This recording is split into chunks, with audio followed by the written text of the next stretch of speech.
Okay, trying number 2. Let's record this video again. ML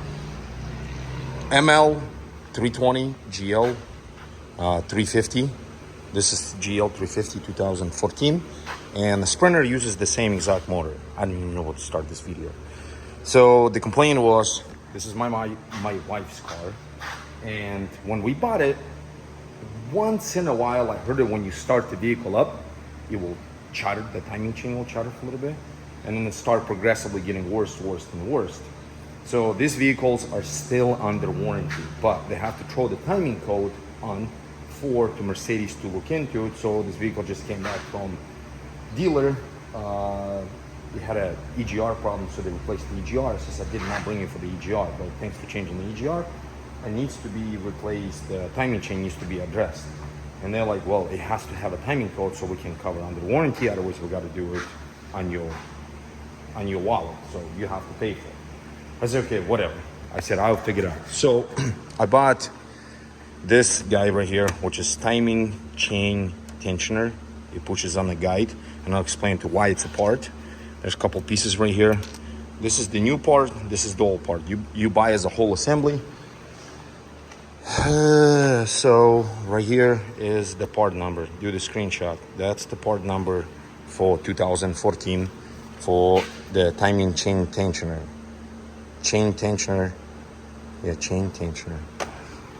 But now, reason I started getting concerned about it, if you start it up, it chatters a little bit.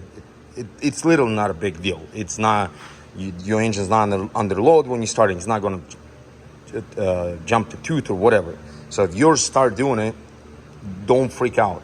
But if it start doing it every time you start it up and shut it off, like let's say for the example, you start this one up and then you shut it off, and then you wait maybe half an hour and start it again, it will chatter not as much as you start in the morning. So it's just, I need to start addressing this because mine starts rattling every time you start. So come to find out, I bought this tensioner right here, and the reason I did not use this, I took the whole thing apart. So this is my old piston. I don't know if the camera, but it has scratches up and down. And this guy right here, it's too tight. So when I put the whole assembly in, it started rattling real bad. So this, I don't know if the part this way or whatever, but you can't see it goes in and you can push it all the way down. So this is bottomed out. It's not supposed to do that because right here is the weeping hole, and way they work, the oil pressure goes in, expand this guy out, which I can't even get it out now. 1 second, let me put my phone over here. You gotta use pliers to pry it out. But this guy is supposed to go in just a little bit. I'm putting it without a spring. And you should be able to push it in, and it goes in by itself. So what happened is this hole right here, it actually bad. So there's a spring and a check valve. So I assembled the old one, old bolt with the new piston, with the new spring, which this guy goes in there too, spring and stuff. And seems like it's better. So I just, before I start recording video, I ran a car for about 5 minutes or so. Now we will shut it off and we will restart it, see if it will quit rattle. The location of this thing is on your driver's side, passenger side. If you're standing in the front of the engine, it's on the right side of the engine. And where's my flashlight again? It's this big bolt right there. See, I got a little bit of oil there still, but that's the bolt, this bolt. And it's fairly easy to get to it. Then this is not guarantee you fixes your problem if you have similar problem with mine. This part cost me $200, like little under $200. But I figure I'll buy it, put it in and see what it does.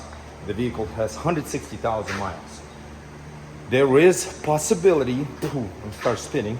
There is possibility the timing chain could be stretched out. They all will have little wear and they will stretch out. But at 167,000 miles, it's unlikely. It should be unlikely, but things do happen.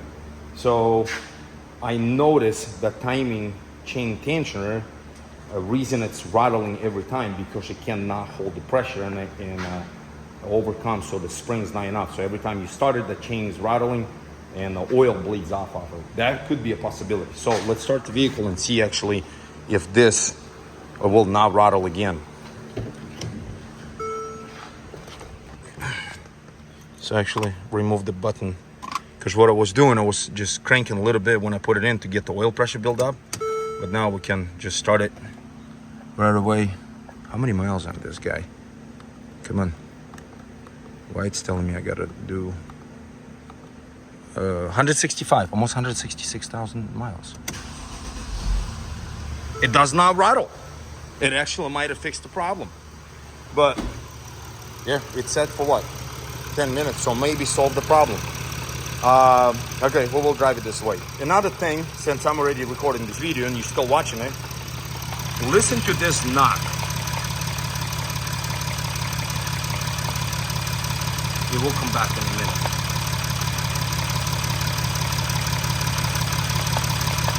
I don't know if the camera justified. So if you have the little knock, don't freak out. It's nothing to do with your engine. It's actually your vacuum pump is knocking. So right here, you see it starts seeping oil. I have this thing apart. So I need to actually order the new vacuum pump. The vanes, what is straight, like that's a propeller vacuum pump. Those things known for kind of knock in the back part of it where they time jointing or whatever it is together, they will create a knock because a lot of people, not a lot of people, I'm sure a lot of people heard them. They're like, my engine's knocking. No, it's not. It's your vacuum pump. So overall, that's all I got. Hopefully that chain rattling goes away.